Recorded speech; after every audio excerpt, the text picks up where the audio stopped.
Hi, I want to bring up week 6. I found week 6 to be very interesting. Prisons, policing, and the role of criminal and justice system on communities of color and immigration. I wanted to bring up the point of 6.4, the prison industrial complex, which introduces the use of private prisons and how they were able to collaborate with different companies in order to utilize this free, cheap, easy labor.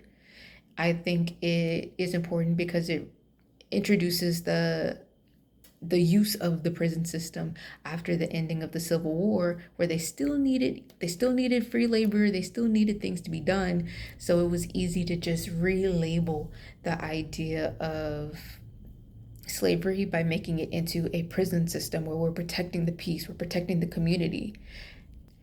A point from the reading says slave labor was no longer an option for planters, but the convict lease system, chain gangs, and debt patronage were used for cheap and free labor. I believe that or not from, the need to fill these roles, it leads to criminalization. So it creates longer sentences, frequent resentencing, and an expansion of what is deemed as a crime in order to boost the beds filled at these private prisons in order to meet their needs.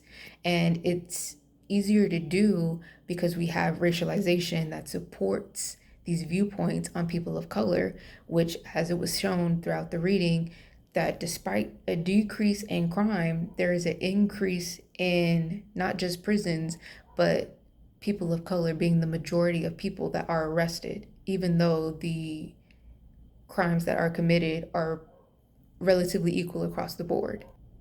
The use of racialization also promotes this racial profiling that's also seen in the policing system, which then increases the rate of POC to be arrested and put into these prisons. More profiling in low income and POC neighborhoods, more convictions of these people compared to white counterparts. And I believe that through the use of these systems, it actually was seen to be more beneficial, as noted that slaves you had to pay for, you had to take care of because they were a part of your livelihood. But now it's easier to fill the prisons and you don't have to worry about those guidelines. So, as noted by Angela Davis, she says prisoners are the cheapest labor force in the US, with I believe it's California, Los Angeles having some of the highest rates of incarceration of POC. Overall, I think the importance of this is to notify that slavery has pretty much, in my opinion, has taken on a new form, and it's just the prison system. And I think it's important for us to at least notice that when you commonly go online and people are arguing, it's always the same comment of it's always black people and it's always people of color that commit the most crime, but we have to acknowledge why is that? And it reveals back into this 6.4 reading that racialization, we need the labor, they're the easiest targets, people of color. So we start putting more police officers in these neighborhoods. They start getting higher convictions in these neighborhoods. They start having disproportionate, less resources in these neighborhoods. So it keeps perpetuating the cycle that people of color are the ones bringing in drugs, that they're the ones committing all of these crimes, that they're the ones that are the most uneducated, when that's not the case. It is a system that has been set up and supported from such a long history that it's now considered normal, that I think it has a tendency of affecting the way that people think. So there was a point later on in the chapter that asked people, what do they commonly think of? This was during the war on drugs point. What do they normally think of when they think of a drug dealer? And their image was of an African American male. It has become ingrained to think that they are the perpetuators of crime when that's not the case. It's just a system that has been set up. And it takes time for us to not just educate ourselves, but the people around us that We're not always the perpetuators of crime. It takes time to break it down.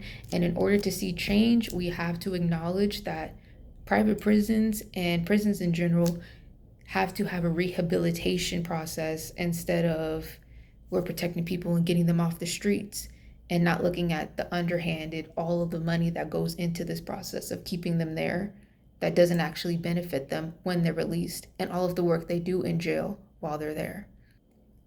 I believe that in the best summary I could give, it's necessary for us to take the time to probably rewrite the image of a villain. And the villain is usually, as described in that last point, who do you see as a drug dealer? It just pops up.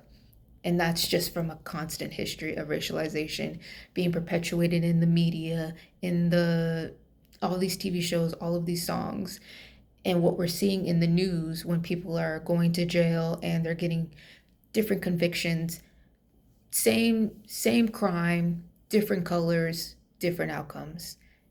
It's not equal across the board, and I think it's time for people to just notice that it's there, and over time it can become rewritten. It does take time, but I believe it is possible. And that concludes my video for today.